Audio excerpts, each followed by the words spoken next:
I meet the coolest people. And everybody has a story, and I'm kind of nosy, so I'll ask. I was born and I think conceived. Pretty sure that happened over San Francisco grounds.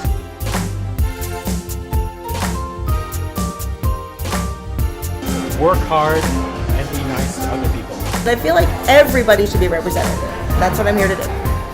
Hi, welcome to Happy Hour. I'm Cameron Stiehl, and with me today is Mark Shumway, Yay. co-hosting for the very first time, and also bartending. Yay. I'm excited about that too. Excellent, which means I can serve you a drink. You want something? Always good. Yeah, today is one of those beautiful sunny San Francisco days that just makes you want a mimosa. So I'll have a cranberry mimosa. Okay, awesome. Give me a second. Okay, thanks. So we have an amazing, exciting show for you today. A friend has come by to talk to us, Gil Banducci, and he is a business owner at Helpful Bear Productions, as well as an instructor at the Academy of Art. Great artist, overall fantastic guy. I can't wait for you to meet him. And yay! There you go. Here we go. What about you? Are you having anything? Yeah, I actually started a little bit earlier, so I apologize, but cheers. Not a problem. Cheers Yeah. to that. So, hi. Hello. We got our drinks, so good. So you are a native San Franciscan, a real live native San I was Franciscan. born and I think conceived. I'm pretty sure that happened over San Francisco grounds. No, I joke around about that because I don't have a lot of friends here in the city that were originally from here, but to be very honest, I was born here in the city, but I grew up for the most part in the East Bay. In the East Bay. Where in the East Bay? All right, you might not know the town name. It's called Pinole. I know Pinole. It's not huge, but I do travel a lot for work. So yes, I have been through Pinole a number of times. Yeah, so for the most part, grew up out that way, but came into the city all the time. So what took your family to Pinole? Having kids did. And You have brothers and sisters? I have two younger sisters, and my parents, being the 70s-ish, were more interested in having kids like crawl around in grass and climb trees. And when I asked for a Nintendo growing up, I instead got a pygmy goat. A goat. A goat. So you were raised on a farm in Pinole? Semi. So you went to college here? I did. Where? The Academy of Art and University. Okay. What was that like? It was a blast. I bet it was. College just as a whole was a lot of fun. Okay. And what was your major? What did you major in? My major started out as animation. Oh, okay. There was this movie that came out when I was in high school called, you may have heard of it, Toy Story. Have you heard of Toy Story? Yeah. Okay. It's only like one of my favorite movies of all time. Well, it was for me too, and I remember seeing it and just what I fell in love with.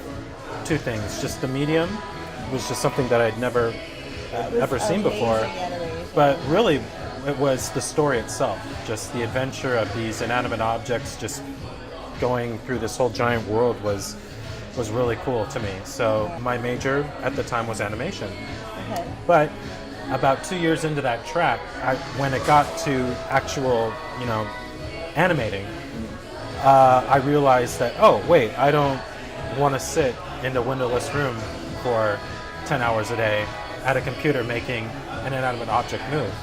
So what I then did is I changed my major to film. And you work in that now? I do. You do. You are the owner of Helpful Bear Productions. Yes. When I was in college, I started my own company. At the time in school, when I was not doing assignments, I had cameras, I had equipment, I had friends, and I would approach them and I would say, well, let's approach somebody with producing a commercial or making a documentary piece. And we did. We just approached companies and small businesses that had the resource to be able to give us to produce commercials for them. That's how it all kind of That's started. how it started. And then it just. What was the favorite piece you ever did? Well, currently, I would say that the favorite piece that I'm working on is I'm working with Terrell Whitlatch, and It's kind of a long story, but I'll just cut to the chase, is that prior to me working with Terrell, I was a huge fan of her work. She's done a number of projects all the way from Star Wars to Indian in the Cupboard to Men in Black, and the list goes on and on and on and on. And I was just a fan of her work just as a student. And then through just circumstances, I was able to meet her, and I just mustered up the courage to ask her if she would be willing to work on just one of my own projects. And she did.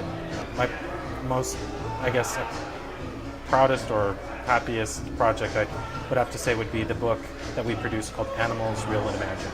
You also teach at the Academy. I do.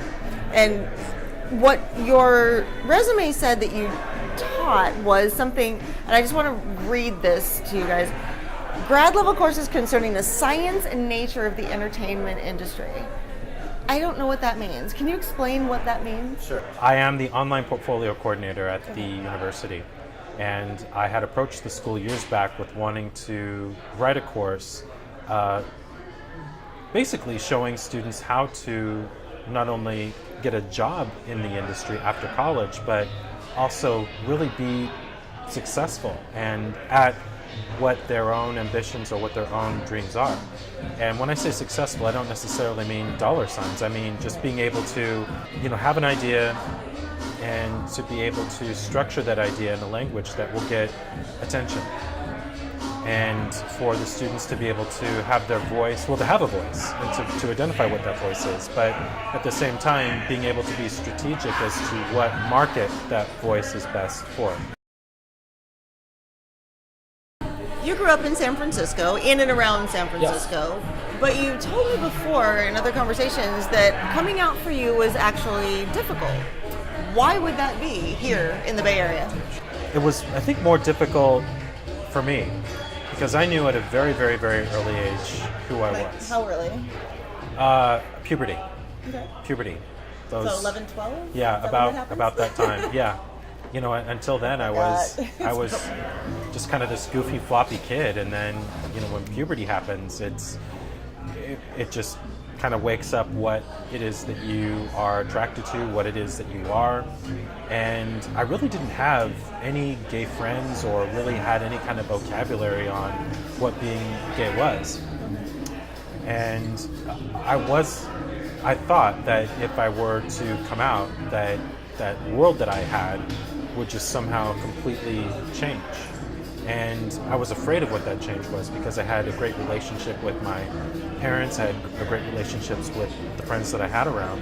And really the only person that had a problem with it was me. So when were you able to talk to your family about it?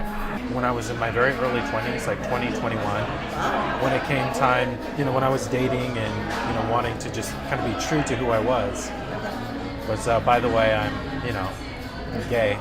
But I don't, looking back, I don't think it was really a surprise to anyone. You think they knew too? I think everybody really knew. It was just kind of waiting for Gil to just, come around. But I was a late bloomer. I mean, if I were to be straight, whatever, it would really be, I'd be the same. Yeah. I mean, I was the type of kid that in high school, it would just, video games and X-Files. I was like every kid. Right. So no different, just who you were dating. Right.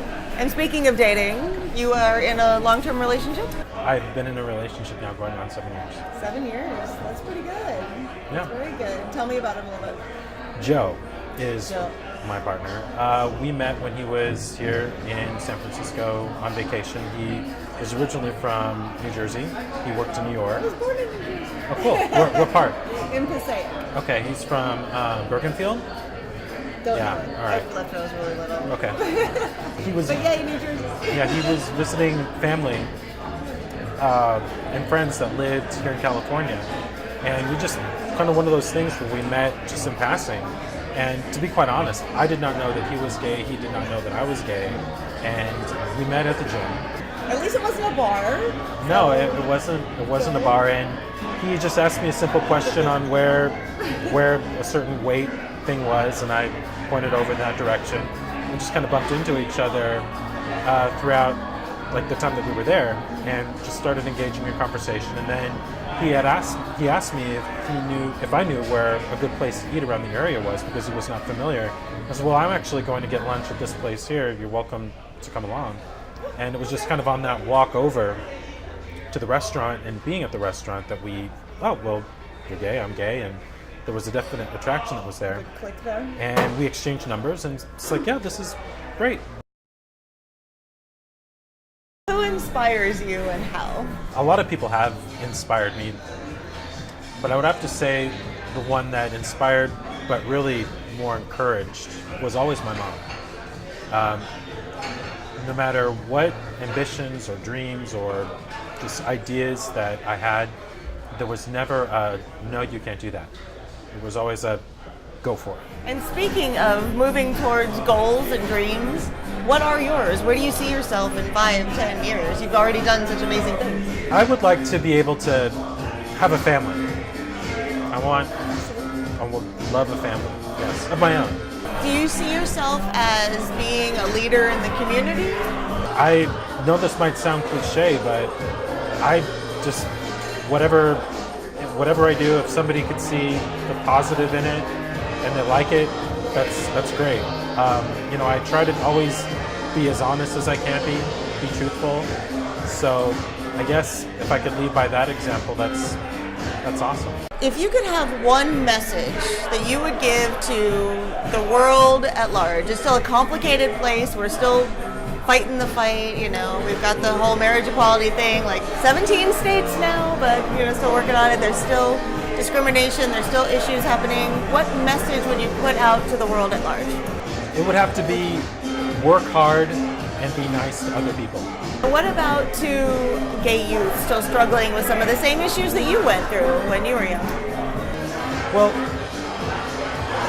when I'm asked, it's like, Gil, can you describe yourself? Being gay doesn't even make the list of the top 10 or even 20. To gay youth or people that are gay, I would encourage you to just find your voice, find who it is that you are, find out kind of what the bigger picture is on what it is and whom it is that you aspire to be, or who it is that you are. Okay, one more question. Yes. And I stole this from someone I admire greatly. That would be you. If you had to live in one universe, would it be the Star Wars universe or the Star Trek universe? Oh, it's undoubtedly the Star Wars universe. Really? Yes. Why? Well, all right, the Star Trek universe, it's pretty and nice, and everybody is all gung-ho and happy, and they're off to boldly go, or yeah. No, there's just something really kind of awesome about the Star Wars universe, and actually what a lot of people don't know about Star Wars as a whole, when it was created, it was essentially, it is a Western in space. Yes. It's just adventures, it's just you never know what the next day is going to endure, or You're what you okay would with do that the next day. uncertainty? Yeah, I think that's fun. And plus, Wookiees.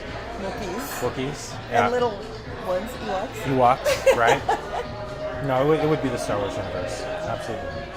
Excellent. When I saw you ask that question to someone else, I was like, and I've given it way too much thought since then. Well, let me ask you that question. What universe would you want to? I think I would go with Star Trek. Really? Because they're always living towards ideals. Yeah. The Prime Directive, although I may not agree with it in every situation, and obviously they don't either because they're always violating it. But they're always living towards that ideal of building equality, embracing diversity, all the stuff that I want to do here. And it always frustrates me that it's already 2014. Why are we not closer to that? Why are we not moving into that same kind of idealistic world that Star Trek has already got a plan for? I love them both. I really do. Your answer is very well justified and very elegant, and I certainly agree that that principle is fantastic. But I'm still keeping my. I would live in either, honestly. I love both franchises 100%. And well, thank you very much for that interesting debate. So Anytime. Gil is a fabulous artist, as we have established, and we are going to take a look at some of the most special, fun art that he does. So we're going to draw a cat. We are going to draw a cat. Excellent. All right. So what I like to start out with is I like a good Sharpie. This is a brand new Sharpie. I just bought it before coming here. I encourage my students to look at composition.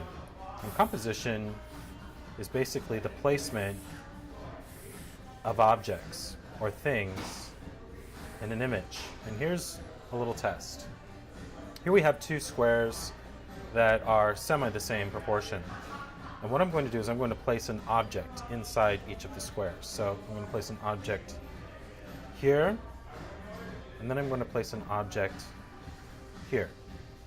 Now, out of the two squares, which one is more interesting? I think this is one. Yeah. You answered correctly.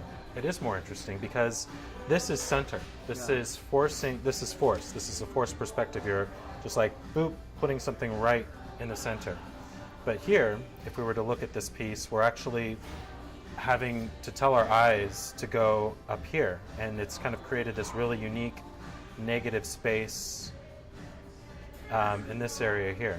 And you kind of want to know what that is. Exactly. And what's around it. And Well, because we have this negative space here, I mean, we can play a little bit. It's like, what if this is like a shot of a planet? Like that's part of the planet here. And let's just add another one here. And just kind of give that there. And why don't we add another one here? One here. Look what we did. We just created a like a picture of the whole galaxy. Science fiction landscape. Right. Could be like cover of a book. Exactly. But we're limited to do that because of just the first blob right dead in the center. So when it comes to my designs, I kind of take that same approach.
I want you to give this a shot. And I want Okay. you to give this a shot. All right, let's see.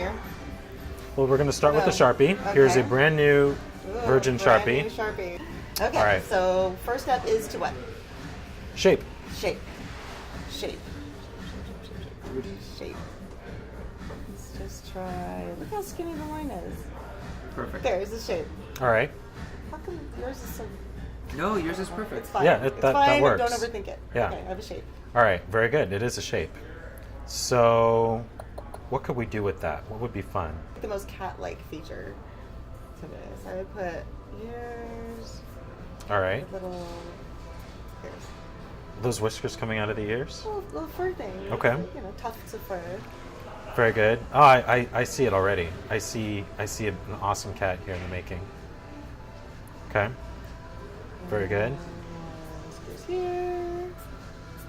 It's not looking anything. All right, I'm going to be jealous. I'm going to jump in here. I have to do this. I see this cat like right now, and it's awesome. Ooh. I drew Grumpy Cat. I like that cat.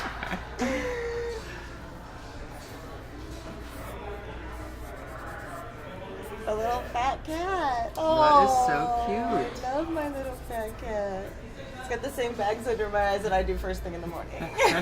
Or late at night. It's your baby. Right It's here. my baby right stripes. there. He's a tabby too. Wow. So- Yay! I love Yay. him. Wonderful cat. It's a There you wonderful go. cat. Thank you very much for joining us at Happy Hour today. I really appreciate all watching. And very special thanks to our guest, Gil Banducci. Thank you. Cheers to you being here. For more information, please join us at the website, happyhourwithcameronsteele.com. For more information about Gil, helpfulbear.com. And please keep coming back to Happy Hour. Cheers. Yeah, cheers. Thank you very much, Gil. For more stories and news about the LGBT community, go check out G News and Glitterbomb TV, both hosted by Celso Delay. And for even more, check out It's Everything with BB Sweetbriar and The Sex Talk with Mo and Genoa.